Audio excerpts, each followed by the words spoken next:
I know that there's like a lot The of a lot of deals going on and Okay. contracts and stuff. Okay. What and the else? revenue splits. What about the revenue sports? No, the revenue splits. They're like arguing with how much money they should be getting. Yeah, yeah. So now we're getting to this interesting thing where the NFL um, wants to play, the players want to play, but the NFL this year the players' salaries are fine because the way the NFL works their budgeting is all the money that's being spent this year was accumulated last year. So the money is already there. Next year is where there could be an issue because if you don't have fans in the stands for the NFL, or you're not selling tickets in some capacity, now you have to think about, well, that's going to be some reduction. Let's just say it's a 20% reduction from the overall pool of money. Well, that means that's a 20% reduction in the salary cap that's coming, right? And players are signed contracts. And I don't know about any of you, but if you tell me I'm going to make this much money, and then you say, well, just kidding, you're going to make 20% less, that doesn't quite make you happy, right? Not necessarily. And you're like, well, why not? That's a promise that you made to me, and I agreed to that, but you're not fulfilling that promise to me. So they're trying to figure out how can we do this, and agents in the union don't want to see money being left on the table because that's money they're not getting. So that's that's an interesting um, element to look at. That we've only spent, I don't know, 5 months trying to. You could have figured this out, but we want to wait until the final 2 days. That's how it works. Nothing ever gets done until there's a little bit of pressure that's put on you. So, what else? What else is going on?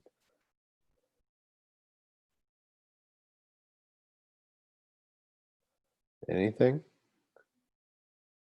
How about college sports? Anybody's thoughts on that? Seasons are getting canceled.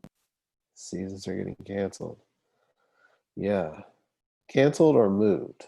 That's the other thing. I mean, we could have an action packed spring, you Yeah. know? We could I have don't know. we could have baseball being played the same day we have a football game. I mean, people literally just park their RVs in the middle, in between uh, baseball and football stadium and just camp out all day and watch baseball, football, heck, maybe softball. Maybe you'll get like the fraternity track meet that goes on around campus. Someone can catch that too. I mean, why not? So I think there's um, a lot of interesting, but what about how is this affecting on your thoughts? How would the SEC and the Big 12 affect Coastal if they just played all conference games in this year for football? Well, I mean, we were supposed to play USC first game, so obviously that won't happen. And then we were scheduled to play Kansas, and they're also not in our conference, but they were going to be coming to us, so that was going to be, one of our big games with a lot of like fans and whatnot. Mm-hmm. So that won't happen anymore. There's like 3 or 4 games that are non-conference that we won't play anymore. Well, for right now. And then Yeah. I mean, how it affects us, I mean, I know from like a money standpoint, obviously we won't have all those fans coming in, to help. Um, but yeah. Okay. So how about not playing at Carolina means probably not getting $1 million. Right. That's approximately 1/30th of our budget. So, and it sounds bad. So it's $30 million budget, and we're taking $1 million out of it. That's potentially detrimental. Um, and then you think about other sports that occur in the fall. So you're thinking basketball. So you have a lot of preseason basketball games that occur, or other non-conference games that occur usually early in the season. So how's that look? Um, there's a lot of that back and forth, but specifically for football, that's loss of ticket revenue that's coming in. That at least have been some self-generated funds. So that's a big impact, especially on group of five schools such as Sunbelt, Conference USA, these others. Like let's look at the MAC conference and the Big Ten. And the Big Ten said they're playing all conference games and no non-conference games. Those MAC schools kind of depend on playing Big Ten schools to get a payday or two, right? Think Bowling Right. Green. Bowling Green plays Ohio State and plays Iowa or Illinois or somebody. Well, that's probably $2.5 million they made. That's that's in of itself helps out other programs like track and field, volleyball, these others that don't really generate a lot of revenue. Now, I know Brian, you play baseball, right? So, how could this impact you guys if we move everything to the spring?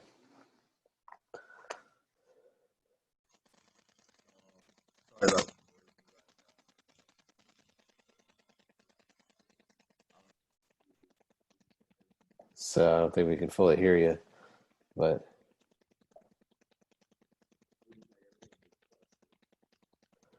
so let's go through this though. Let's think this one through. If we move all sports to the spring, financially speaking, and we do more of a conference kind of schedule, and we just say because of this kind of thing, we're just going to do conference, or we bump stuff back. Now we don't get Clemson to come play us here.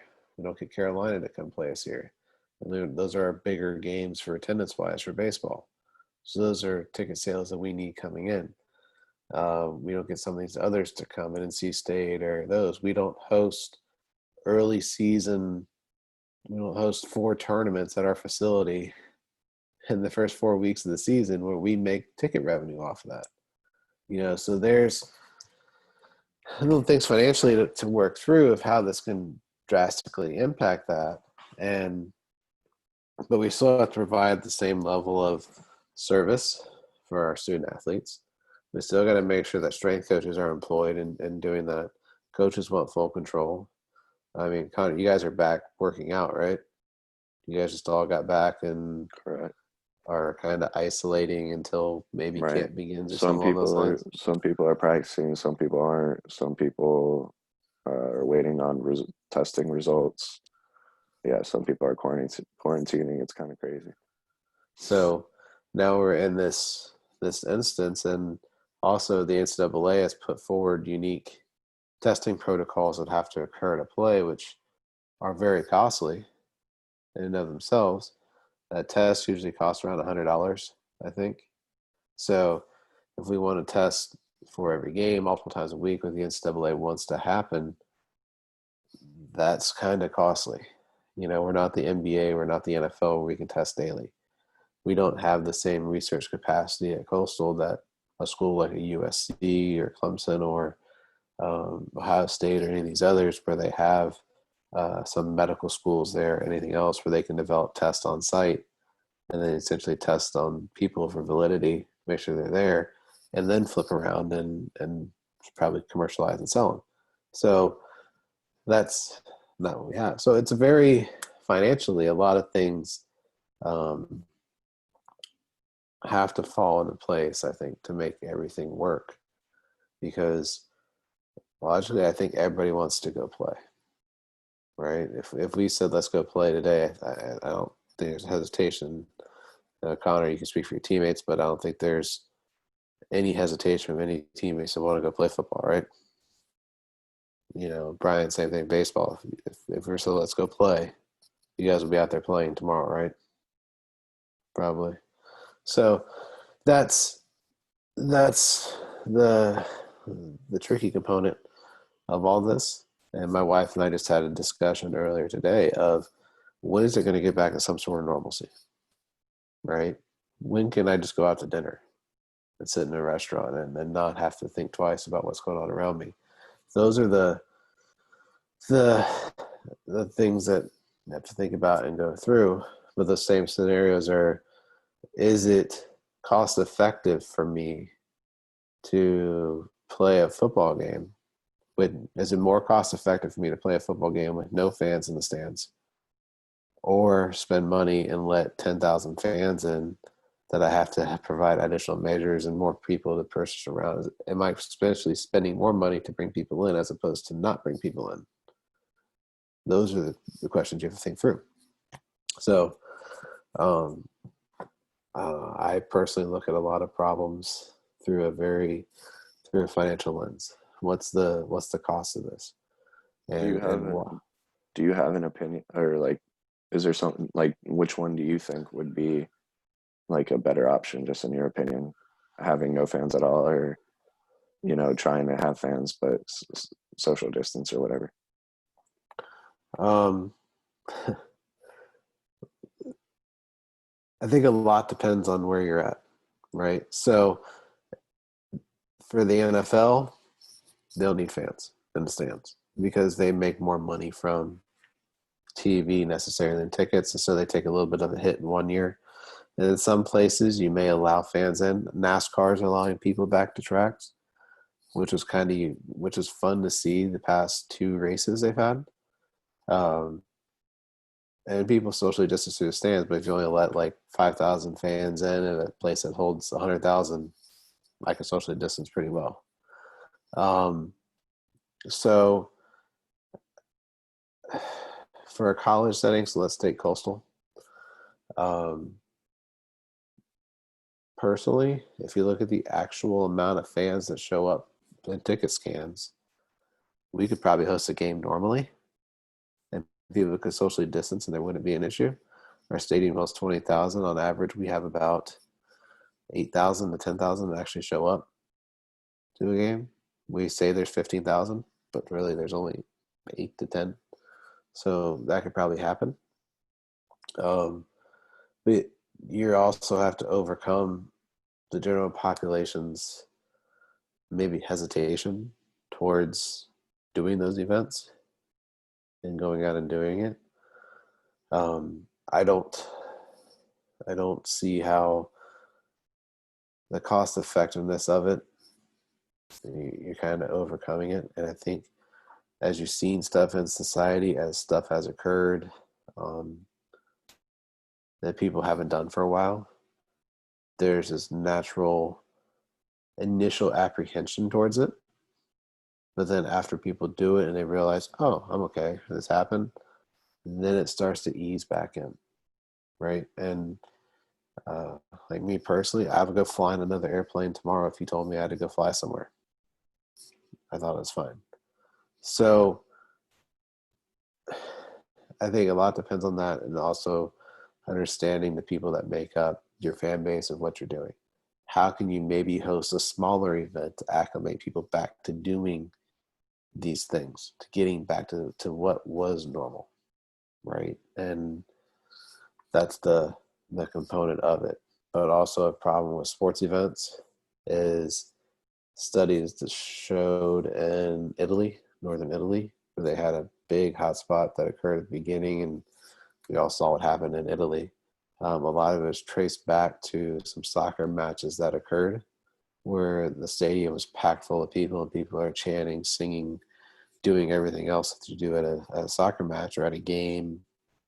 And that just expels droplets everywhere.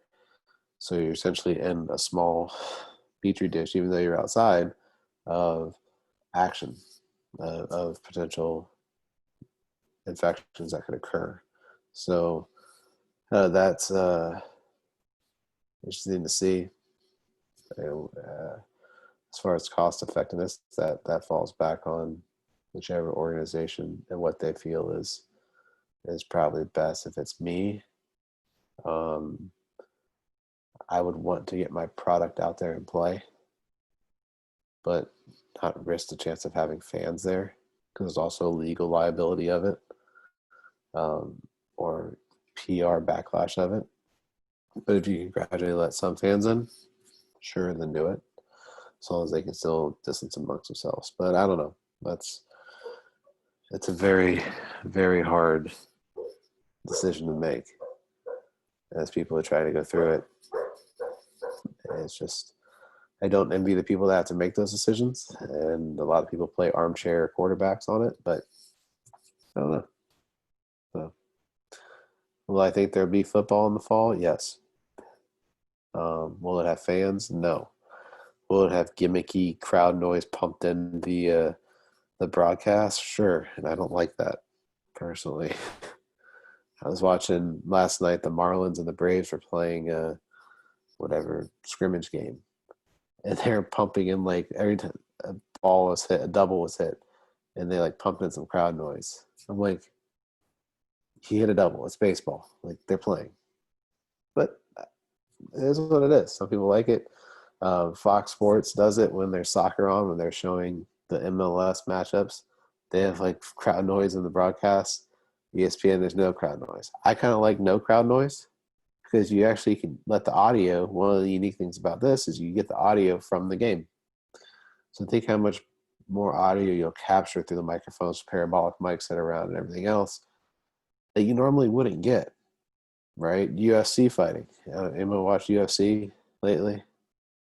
No. Actually, I have been lately just because it's like one of the only things on.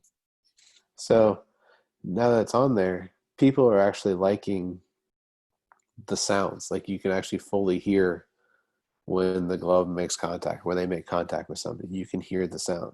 You can hear the interactions. You can hear what's going on better than when people are cheering and brought that in. So people are responding really well to that. So now if you're the UFC, how do you take this product that people now like even more and not put it back with sorry, my dog's dreaming, and when she dreams her paws start moving and she makes noise. Sorry, distracted me. How do you do it? So with football, you think let's take football in the XFL. The XFL had a good thing going with access that people had, right? I enjoyed hearing the play calls come in and the coach to quarterback communication. I enjoyed hearing what was out there. That's things that you might be able to pick up more during an NFL game that people will like. That access, make your product better. I don't know. So, all right. Yeah, but before I like to go through this and just talk about what's going on next week, we'll be able to talk more about baseball. Amen to that. It officially starts Thursday. Maybe the NBA. I don't know when they actually start. I'm not that big into the NBA, but they start playing basketball again. We'll see what happens there. But yeah, so see what you can come across the business side. Another business thing I saw is the Milwaukee Bucks are going to be sold. Struck while the iron's hot, doing pretty well. So, but let's dive into these slides. At any point, please jump in and ask questions. Topic today is time value of money. And with that, have you ever heard of time value of money before? Anywhere? No? I'll give you some hints. It deals with money and time. So we're off to a good start already. You got that? So here's my big question for you. Would you rather have $1,000 today or the same $1,000 a year from now?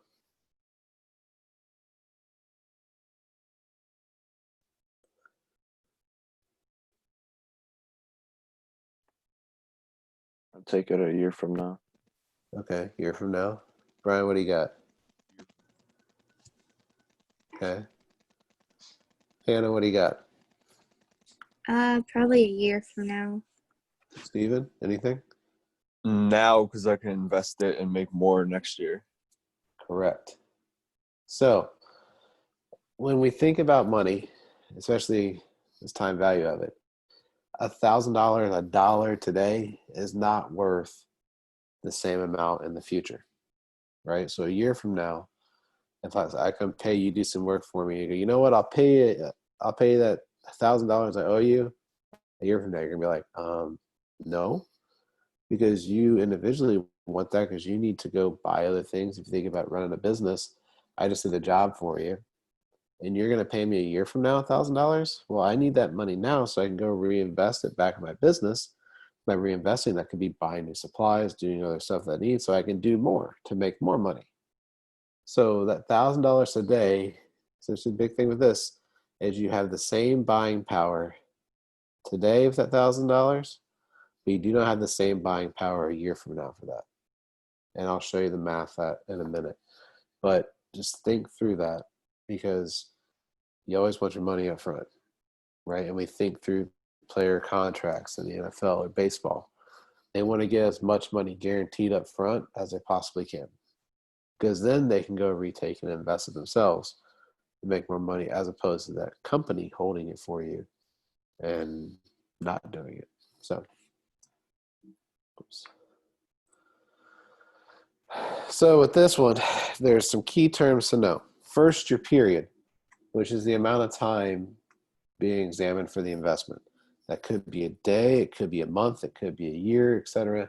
You always need to know the period. So if I'm saying, you're doing this for 8 months, 8 months is your period.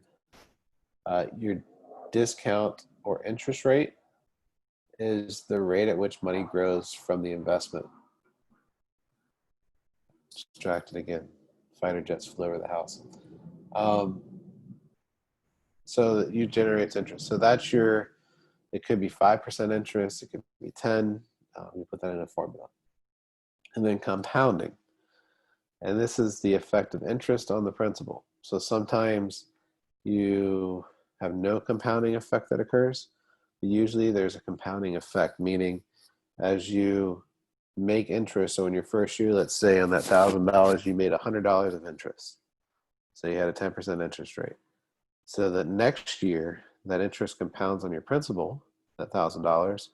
So now your investment is $1,100 that gets 10% interest.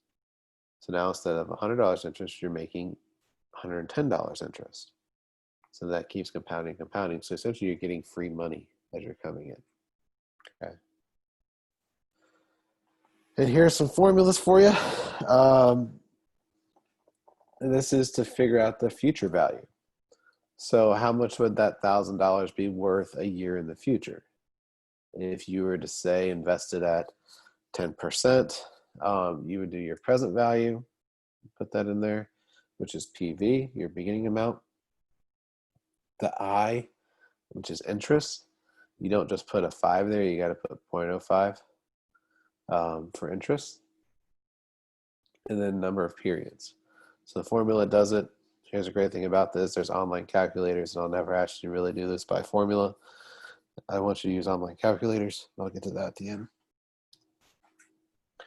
So simple compounding interest, so your simple interest, essentially as it goes there, your interest is earned, is calculated as it's earned the principal. Sometimes pay attention to this when you're getting a car loan or other things. If the interest is there, you're going to pay, let's say, $800 of interest. You can figure that from the beginning. You can walk into a bank after your car loan. If you have $800 extra, you can pay off all the interest right there. Helps your monthly payments.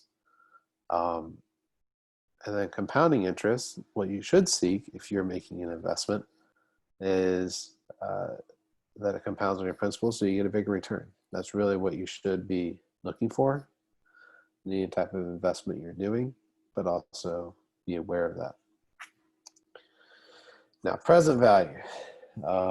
This is where we would take that same $1,000 that we were looking at before, and we would discount it back to the present value.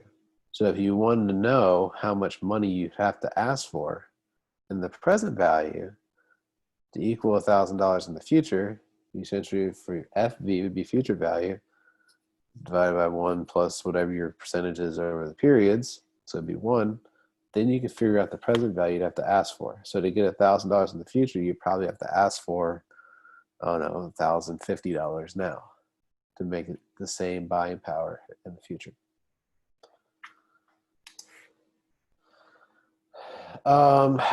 So we look net present value, very important principle to know. Okay. And this is used in assessing the viability of investments. So at some point in your careers, you are going to be asked, hey, we want to build this new I don't know. I want to start a fishing charter because I think that'd be fun. Well, to do that, my initial investment is going to be, I buy the boat, nice boat, this, let's say $80,000. Well, I need to make that initial investment back in 3 years. So let's say I took out a loan, you make that back.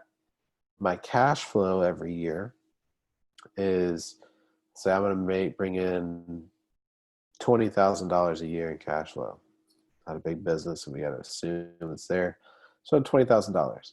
You have to put this into the formula, and at the end, you're going to get a figure called the net present value. Okay. The rule of thumb to go by is if your net present value is greater than 0, you make the investment. Meaning on this investment, I'm going to make more than what I put in. I make the investment. If it's less than 0, if you get a negative number that comes out of it, you don't take the investment. So if you put it in and it comes back, your net present value is minus 5,000.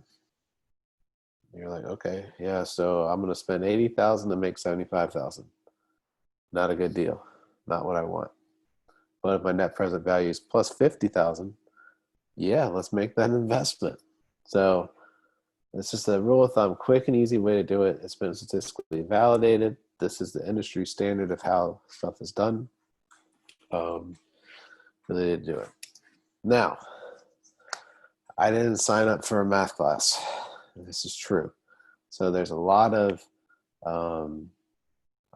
free online resources, and they're all there. But I'm gonna stop this sharing, and I'm gonna come here, and let's get some of this down, and let's go to the internet. So share this now.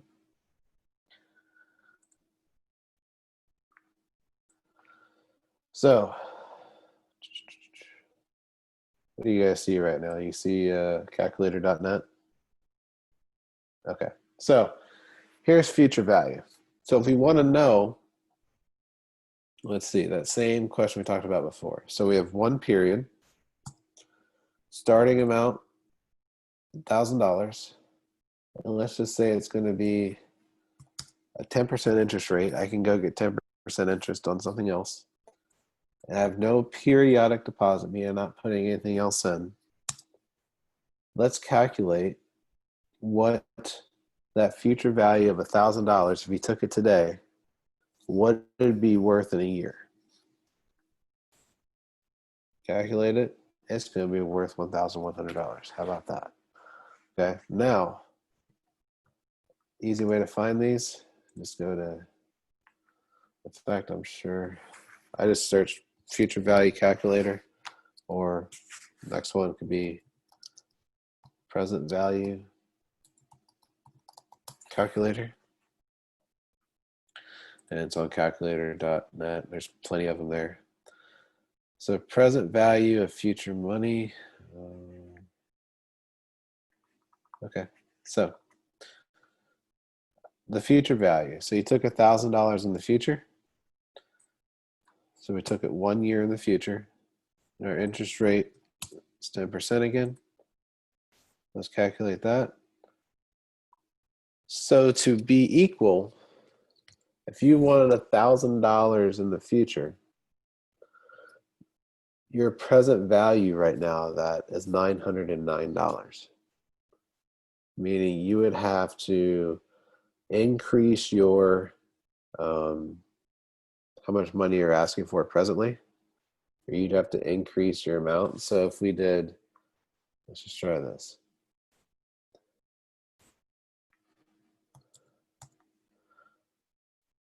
So the future value is 1909. So our present value would be that, a little different. You'd have to ask for more money, essentially, right? Because you're getting gypped. Little things to think about. Now, other ones, let's go.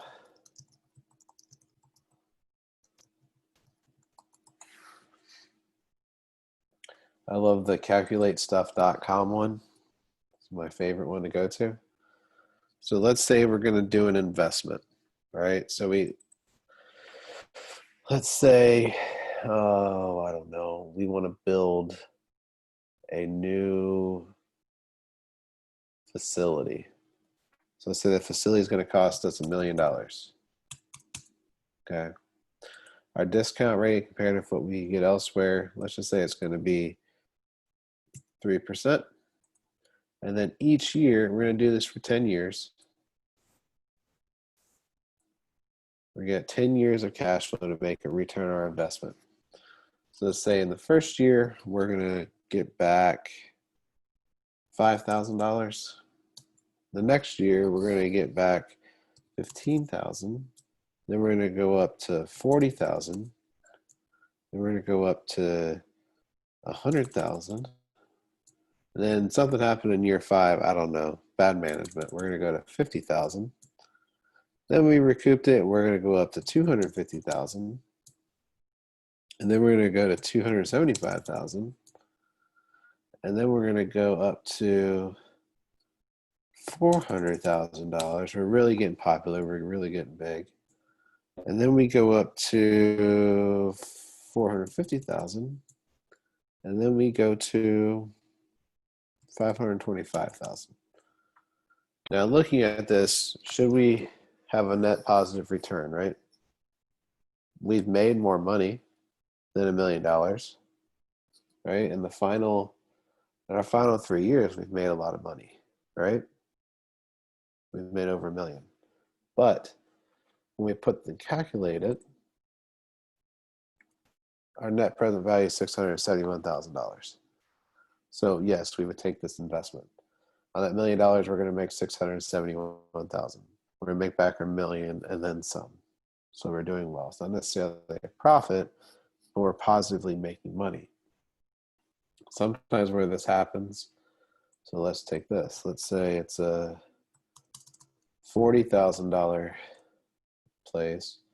So you're building a new dog park, and we're going to make back $2,000.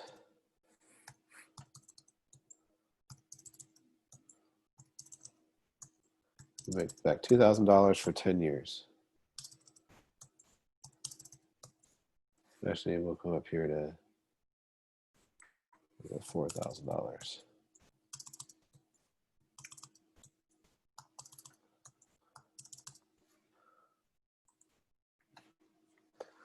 Now we're negative. So what you're doing is you have to take your expected cash flows in year 10 and you are discounting them back to the present value.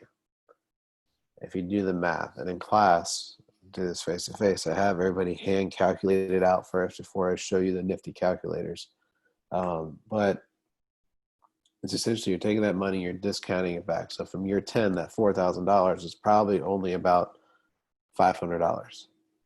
So you're discounting back all your future cash flows back to the present value to say, am I going to be positive or am I going to be negative to make this investment?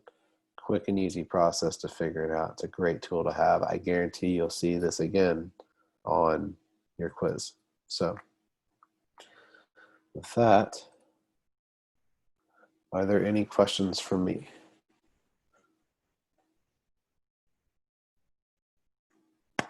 No? So I will post this video so you guys can go back through and watch it. Get comfortable using the online calculators. It's one of the best tools to have. I did not show you how to do it in Excel. It can be kind of tedious with the formula. So use an online calculator when you do any of my exams. They're not in a lockdown browser or anything, so go look stuff up if you want. I'm honest. And use this. I'd rather you guys practice and learning how to use these calculators so it can be beneficial for you in the future. Okay. Other than that, that's all I got. So, yeah, there's no questions for me. I'll see you guys next week. So, see y'all later. Bye. Bye.